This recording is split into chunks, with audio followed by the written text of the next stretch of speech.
تعالى اقولك ازاي تعملي الكورسلو وتطلع معاكي تحفه. عايزه اقولك ان احلى من KFC كمان، اللي هو اساسي اصلا اللي هو بيعملها. عايزه اقولك ان طبق كده فيه قيمه غذائيه عاليه جدا وسعرات حراريه كويسه جدا جدا. مش قادره اقولك على جمالها وحلاوتها والطعم والريحه جنان. قبل ما ندخل على الوصفه والمقادير، يا ريت اللايك والاشتراك في القناه لو اول مره بتشوفيني يا قمر. اول حاجه معايا كده اهوت ربع كرنبايه بيضه اللي هي بتتباع في السوق العاديه، ومعايا كده ربع كيلو من الجزر. انا ضرباهم في الكبه يا جماعه ضرب خشن زي ما انتم شايفين كده اهوت. ماشي، هقول لكم طبعا المكونات اللي انا هستعملها، وانا كده بستعمل حاجه حاجه كده عشان ما تتلخبطيش مني يا ست الكل. تمام. هركن بقى كل المكونات دي على جنب كده، واجيب طبق كبير كده اهوت افضي فيه علبتين من الزبادي كبار، عشان انا ما شاء الله عامله كميه كبيره. تمام. ومعايا طبعا المكون الاساسي معايا هو طبعا المايونيز. عايزه 4 معالق كبار هرميين كده، زي ما قلت لكم انا عامله كميه، فعايزه الصوص كده يكون مغرقها. تمام. افضي بقى علبه الزبادي التانية كده هوت. ما شاء الله ما خدش وقت، وبجد طعمه طلع حلو جدا جدا، مظبوط جدا جدا. معلقتين بقى من الخل، عايزه تبدليه بخل تفاح براحتك مفيش اي مشكله. ماشي، هحط معلقه من السكر، وربع معلقه من الملح، وربع معلقه من الفلفل الاسود. تمام.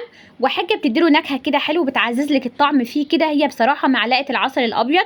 اختياري، عايزه تحطيها مش مشكله، مش عايزه تحطيها براحتك، ممكن تكتفي بالسكر اللي احنا حاطينه، بس بصراحه بتعزز الطعم معاكي جدا جدا. هقلب بقى كل ده كويس جدا في قلب بعضه، بس انا بصراحه عايزه الصوص ده ناعم، فهجيب المضرب اليدوي كده واقوم ضرباه كويس كده لغايه لما ينعم معايا وكل حاجه تتجانس مع بعضها زي الفل. هجيب بقى كده اهوت اهيت اخر حاجه معلقه العسل الابيض، هي معلقه واحده، واقلب كل ده كويس جدا جدا.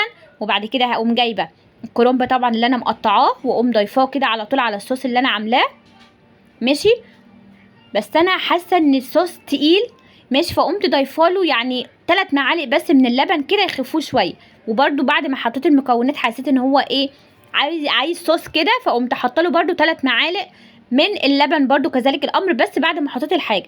تمام. عينك كده توريكي ان القوام كده الصوص بتاعه حلو ولا ايه اهوت. اقلب بقى كل ده زي ما انتم شايفين كده اهوت. انا حسيت ان الكميه كبيره، فقمت شايله شويه من الجزر، بس هرجع احطهم تاني عشان خاطر لا لقيت ان الطبق لا لسه مستحمل ان هو يشيل اهوت. زي ما انتم شايفين ما شاء الله اللهم بارك. عايزه اقولك ان بجد طعمها كان خطير خطير، لازم تجربيها بالوصفه دي اهوت. اقلب كل ده كويس جدا في قلب بعض. بصوا يا جماعه، يعني مش صوص كده سايل، لا كانت ماسكه ببعضها. قمت ضايفه لها كده برده شويه من اللبن صغيرين كده. هتشوفوا بقى القوام دلوقتي والجمال والحلاوه ما شاء الله. شفتوا بتروح وتيجي ازاي.